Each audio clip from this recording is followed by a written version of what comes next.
दोस्तों, जिंदगी में हम कहीं भी जाएं, हर इंसान को एक चीज की जरूरत होती है, एक चीज की कमी महसूस होती है। और अगर वो चीज हमारे पास ना होना तो हमें वहां ना ही जाने का मन करता है, ना ही कुछ करने का मन करता है, ना ही किसी इंसान से कनेक्टेड होने का मन करता है।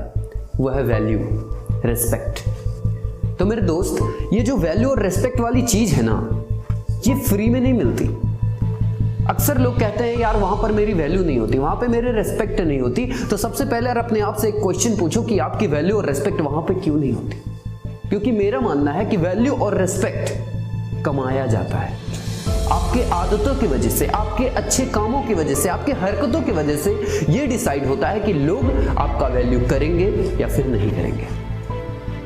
तो मेरे दोस्त, आज की वीडियो में मैं क्लियरली ये चीज बताने वाला हूं, और अगर ये चीज आप समझ गए तो यकीन मानिए आप कहीं भी जाओगे आपके वैल्यू गारंटीड 100% आपकी वैल्यू होगी। लेकिन उसके लिए क्या करना पड़ेगा? वीडियो को लास्ट तक देखना पड़ेगा, और जो मैं टिप्स बताने वाला हूं उसको अपने जिंदगी में उतारना। और दोस्तों देखना, आपकी वैल्यू पूरी दुनिया करेगी। आप चढ़ते सूरज की तरह सराहे जाओगे, चमकोगे। लेकिन उसके लिए कुछ करना पड़ेगा। उसके लिए आपको एक बेसिक सी फिलॉसफी समझनी पड़ेगी, एक बेसिक सी चीज समझनी पड़ेगी। तो आइए आज की वीडियो में मैं आपको वो चीज समझाता हूँ। चलिए शुरू करते हैं। मैं आदर्श पांडे, द ग्लोबल थिंकिंग का क्रिएटर, सफल लोगों की दुनिया में आपका स्वागत करता हूँ। दोस्तों, एक समय की बात है, एक इंसान होता है और उसके दादाजी की अंतिम घड़ी चल रही होती है। वो जस्ट मरने ही वाले होते हैं, उनका निधन होने वाला होता है। तो वो अपने पोते को बुलाते हैं और पोते को बुला के अपनी कलाई से एक घड़ी निकाल के उसको देते हैं। उसको देने के बाद कहते हैं कि तुम जाओ और मार्केट में इसकी कीमत पता करो। वो बड़ा शॉक्ड हो जाता है और वो यही सोचता है कि इस इतनी पुरानी घड़ी की क्या कीमत हो सकती है। फिर भी वो जाता है, मार्केट में जाता है और एक दुकान पे पूछता है, एक किराने की दुकान पे पूछता है कि भैया ये घड़ी की कीमत क्या है। तो वो बोलता है कुछ नहीं, ज़्यादा नहीं है इसकी कीमत, मैं तो 20-25 रुपए दे दूंगा, मेरा बच्चा घर पे खेलेगा, इससे ज़्यादा मैं इसकी कीमत नहीं लगा सकता। वो इंसान वापस आता है, कहता है दादाजी 20 रुपए। कहता है 2-4 जगह और जाओ।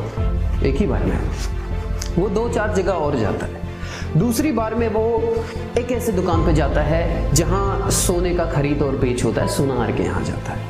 वहां पर दिखाते हैं इस घड़ी की कितनी कीमत है। तो वो देखता है इस घड़ी में ना ही चांदी है ना ही सोना है, वो लोहे के भाव में उस घड़ी को बोलता है इसका बहुत ज्यादा नहीं मिलेगा, वही 25, 30, 35 रुपए मैं तुम्हें दे दूंगा।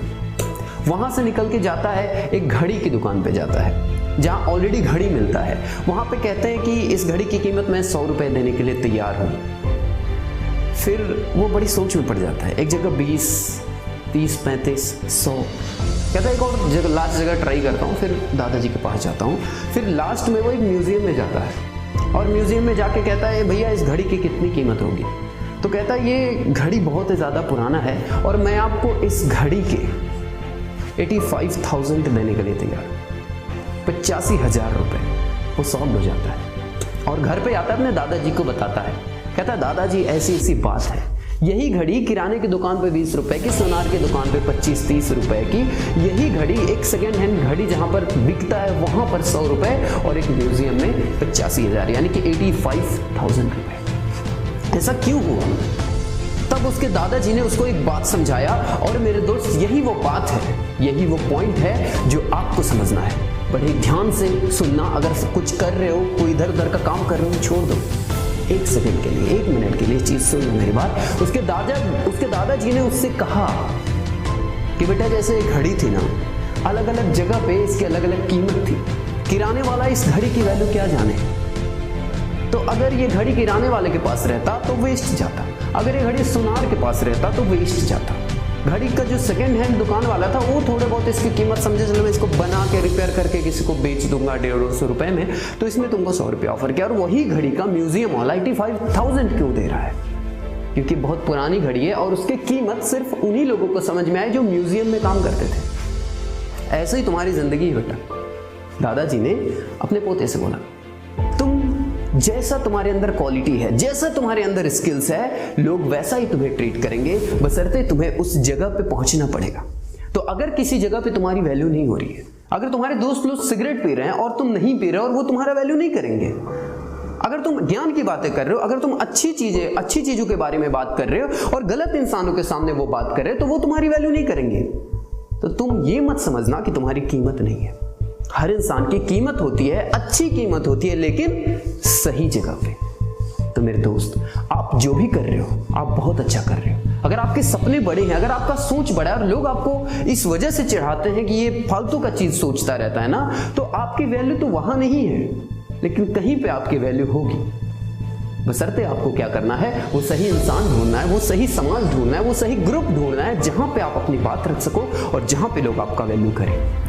तो कहने का अर्थ यह है कि हर इंसान की वैल्यू होती है एक सही जगह पे, एक पर्टिकुलर क्राइटेरिया में। हमें अपनी लाइफ में क्या करना है, वो सही जगह ढूंढना है, वो पर्टिकुलर क्राइटेरिया ढूंढना है जहां पे हमारी वैल्यू हो। फिर देखना दोस्तों, आपको सफल होने से कोई नहीं रोक सकता। इस दुनिया में हर एक इंसान के पास एक स्पेशल क्वालिटी है, एक स्पेशल टास्क है जो उसी के लिए ही बना है। लेकिन अफसोस ये है ना कि 99% लोग उसको पता ही नहीं कर पाते। उन्हें लगता है यहाँ पे मेरी वैल्यू हो रही है, वहां पे मैं क्यों जाऊं। सही बात है, जहां पे आपकी वैल्यू नहीं है वहां पर मत जाइए और उस जगह को छोड़कर एक ऐसी जगह पे जाइए जहां पे आपकी कीमत हो, जहां पे आपकी वैल्यू हो, जहां पे ऐसे लोग हों जो आपकी तरह सोचते हो, जहां पे ऐसे लोग हों जो आपकी तरह काम करना पसंद करते हो, आपके साथ जुड़ना पसंद करते हैं। जाइए उस जगह पे और लिख दीजिए अपनी कहानी। हेलो, लिख दीजिए अपनी कहानी और प्रूव कर दीजिए उन सबको जो आपको कहते थे यार तू कुछ नहीं कर सकता। प्रूव कर दीजिए उन सबको जो कहते थे कि तू कुछ नहीं उखाड़ सकता।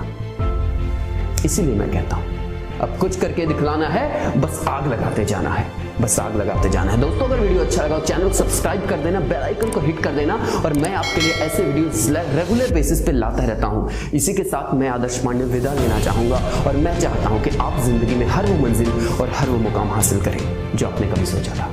Wish you all the best. Bye bye.